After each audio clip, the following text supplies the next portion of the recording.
Shalom sesamaku yang dikasihi Tuhan. Hari ini kita akan membaca dan mendengarkan seri Alkitab Kronologi. Selamat mendengarkan. Kemudian Paulus meninggalkan Athena, lalu pergi ke Korintus. Di Korintus ia berjumpa dengan seorang Yahudi bernama Aquila, yang berasal dari Pontus. Ia baru datang dari Italia dengan Priscilla, istrinya, karena Kaisar Claudius telah memerintahkan supaya semua orang Yahudi meninggalkan Roma. Paulus singgah ke rumah mereka.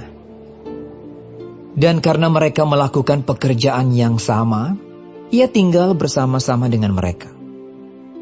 Mereka bekerja bersama-sama karena mereka sama-sama tukang kemah.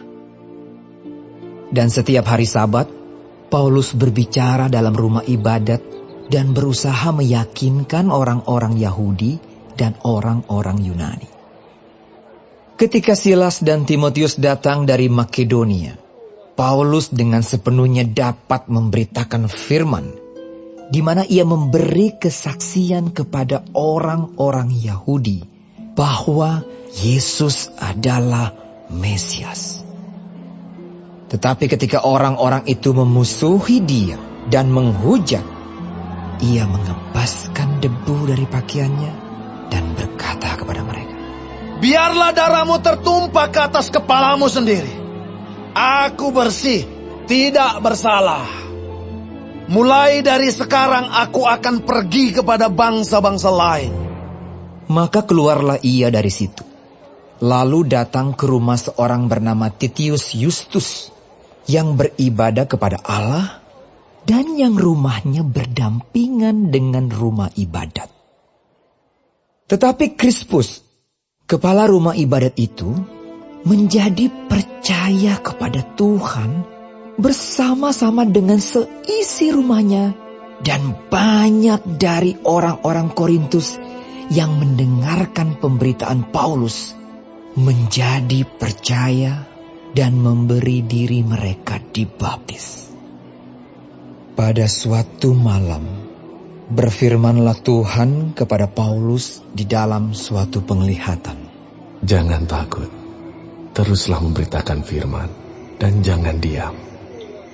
Sebab aku menyertai engkau, dan tidak ada seorang pun yang akan menjamah dan menganiaya engkau, sebab banyak umatku di kota ini." Maka tinggallah Paulus di situ selama 1 tahun 6 bulan, dan ia mengajarkan firman Allah di tengah-tengah mereka.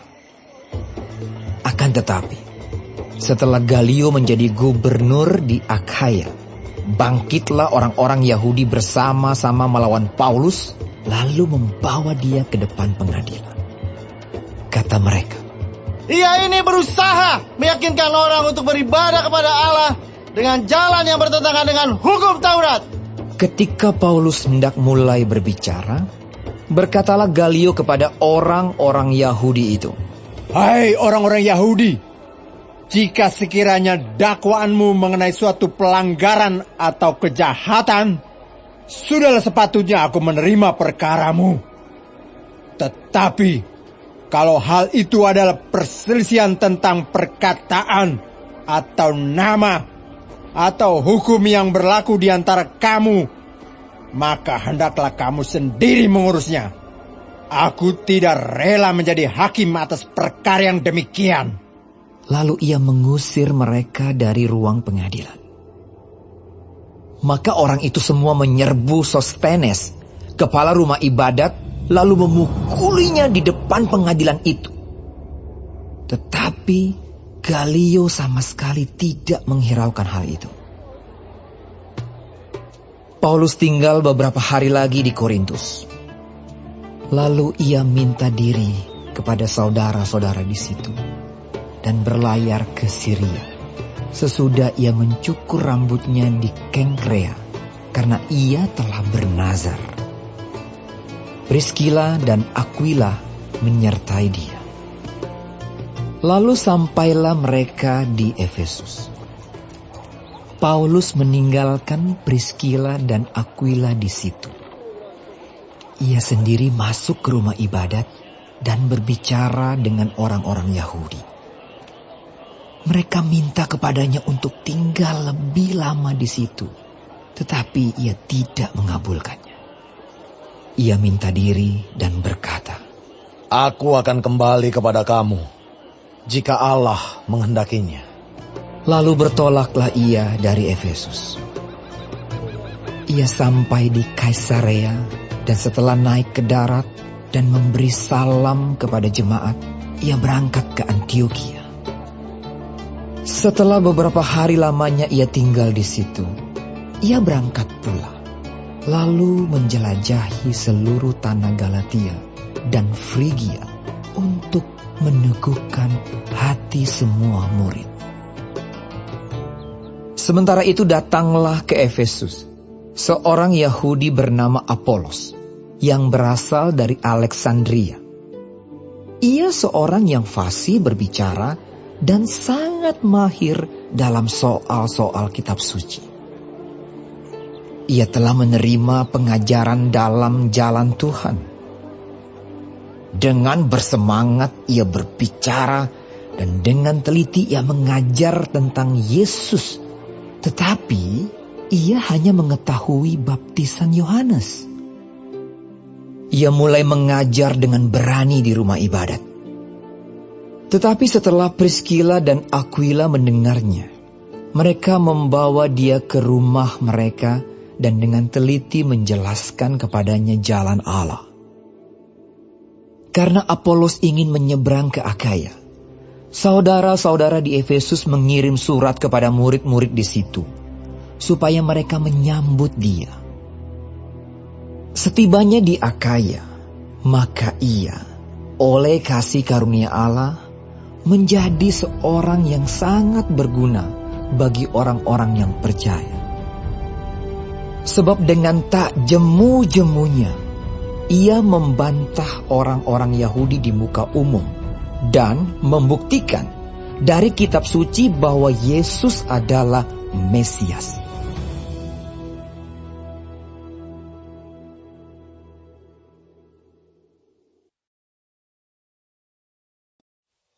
Ketika Apolos masih di Korintus, Paulus sudah menjelajah daerah-daerah pedalaman dan tiba di Efesus.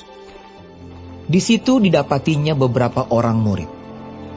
Katanya kepada mereka, Sudahkah kamu menerima Roh Kudus ketika kamu menjadi percaya? akan tetapi mereka menjawab dia, Belum, bahkan kami belum pernah mendengar bahwa ada Roh Kudus. Lalu kata Paulus kepada mereka, Kalau begitu, dengan baptisan manakah kamu telah dibaptis? jawab mereka, Dengan baptisan Yohanes. kata Paulus, Baptisan Yohanes adalah pembaptisan orang yang telah bertobat. Dan ia berkata kepada orang banyak bahwa mereka harus percaya kepada Dia yang datang kemudian daripadanya, yaitu Yesus. Ketika mereka mendengar hal itu, mereka memberi diri mereka dibaptis dalam nama Tuhan Yesus. Dan ketika Paulus menumpangkan tangan di atas mereka, turunlah Roh Kudus ke atas mereka. Dan mulailah mereka berkata-kata dalam bahasa roh dan bernubuat. Jumlah mereka adalah kira-kira 12 orang. Selama 3 bulan, Paulus mengunjungi rumah ibadat di situ dan mengajar dengan berani.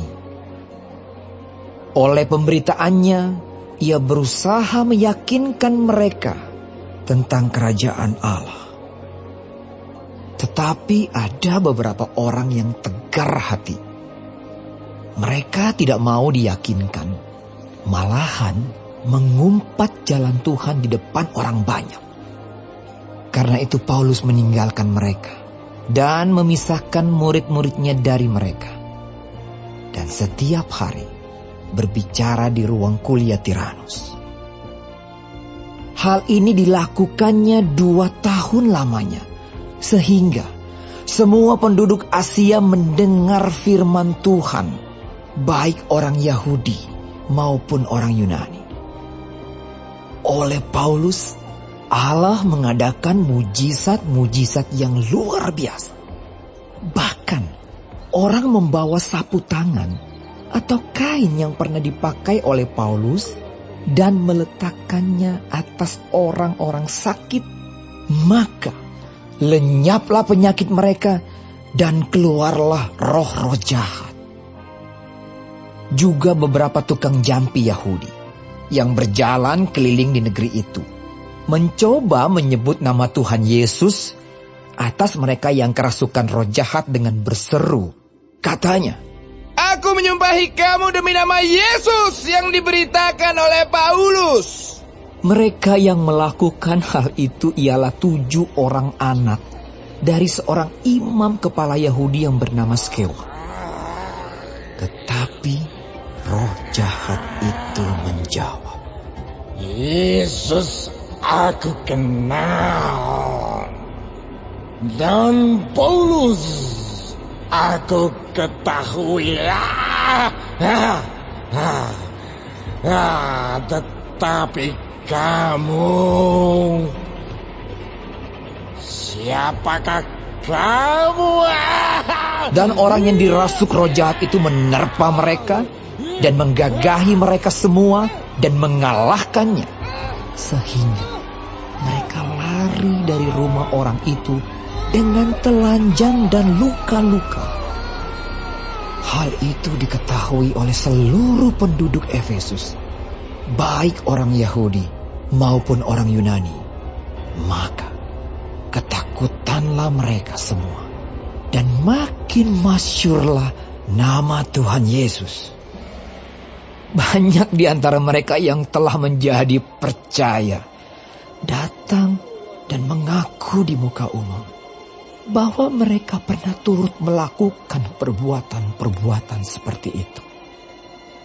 Banyak juga di antara mereka yang pernah melakukan sihir, mengumpulkan kitab-kitabnya, lalu membakarnya di depan mata semua orang.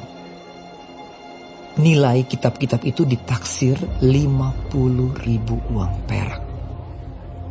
Dengan jalan ini, makin tersiarlah firman Tuhan dan makin berkuasa. Kemudian daripada semuanya itu, Paulus bermaksud pergi ke Yerusalem melalui Makedonia dan Akaya. Katanya, Sesudah berkunjung ke situ, aku harus melihat Roma juga. lalu ia menyuruh 2 orang pembantunya, yaitu Timotius dan Erastus, mendahuluinya ke Makedonia. Tetapi ia sendiri tinggal beberapa lama lagi di Asia. Kira-kira pada waktu itu timbul huru-hara besar mengenai jalan Tuhan. Sebab ada seorang bernama Demetrius, seorang tukang perak, yang membuat kuil-kuilan Dewi Artemis dari perak. Usahanya itu mendatangkan penghasilan yang tidak sedikit bagi tukang-tukangnya. Ia mengumpulkan mereka bersama-sama dengan pekerja-pekerja lain dalam perusahaan itu dan berkata, Saudara-saudara, kamu tahu bahwa kemakmuran kita adalah hasil perusahaan ini. Sekarang kamu sendiri melihat dan mendengar bagaimana Paulus bukan saja di Efesus, tetapi juga hampir di seluruh Asia telah membujuk dan menyesatkan banyak orang dengan mengatakan bahwa apa yang dibuat oleh tangan manusia bukanlah dewa. Dengan jalan demikian, bukan saja perusahaan kita berada dalam bahaya untuk dihina orang, tetapi juga kuil Artemis, Dewi besar itu, berada dalam bahaya akan kehilangan artinya. Dan Artemis sendiri, Artemis yang disembah oleh seluruh Asia dan seluruh dunia yang beradab, akan kehilangan kebesarannya. Mendengar itu, meluaplah amarah mereka. Lalu mereka berteriak-teriak. Katanya, Bersalah Artemis, Dewi orang Efesus. seluruh kota menjadi kacau dan mereka ramai-ramai membanjiri gedung kesenian serta menyeret Gaius dan Aristarkus, keduanya orang Makedonia dan teman seperjalanan Paulus. Paulus mau pergi ke tengah-tengah rakyat itu, Tetapi murid-muridnya tidak mengizinkannya. Bahkan beberapa pembesar yang berasal dari Asia yang bersahabat dengan Paulus mengirim peringatan kepadanya supaya ia jangan masuk ke gedung kesenian itu. Sementara itu orang yang berkumpul di dalam gedung itu berteriak-teriak. Yang seorang mengatakan ini dan yang lain mengatakan itu.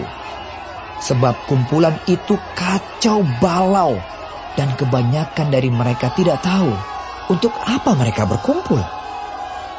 Lalu seorang bernama Alexander didorong ke depan oleh orang-orang Yahudi. Ia mendapat keterangan dari orang banyak tentang apa yang terjadi. Segera ia memberi isyarat dengan tangannya dan mau memberi penjelasan sebagai pembelaan di depan rakyat itu. Tetapi ketika mereka tahu bahwa ia adalah orang Yahudi, berteriaklah mereka bersama-sama kira-kira 2 jam lamanya. Bersalah Artemis, Dewi orang Efesus! Akan tetapi, panitera kota menenangkan orang banyak itu dan berkata, Hai orang Efesus, siapakah di dunia ini yang tidak tahu bahwa kota Efesuslah yang memelihara baik kuil Dewi Artemis yang maha besar, maupun patungnya yang turun dari langit. Hal itu tidak dapat dibantah. Karena itu hendaklah kamu tenang dan janganlah terburu-buru bertindak. Sebab kamu telah membawa orang-orang ini ke sini, walaupun mereka tidak merampok kuil Dewi kita dan tidak menghujat namanya. Jadi, jika Demetrius dan tukang-tukangnya ada pengaduannya terhadap seseorang, bukankah ada sidang-sidang pengadilan dan ada gubernur? Jadi hendaklah kedua belah pihak mengajukan dakwaannya ke situ. Dan jika ada sesuatu yang lain yang kamu kehendaki, baiklah kehendakmu itu diselesaikan dalam sidang rakyat yang sah.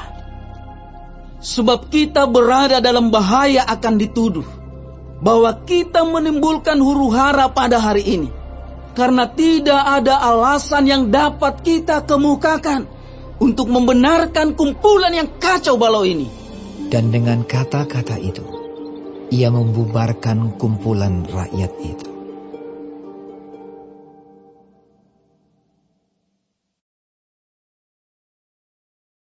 Hari ini kita telah mendengarkan seri Alkitab Kronologi. Tuhan Yesus memberkati.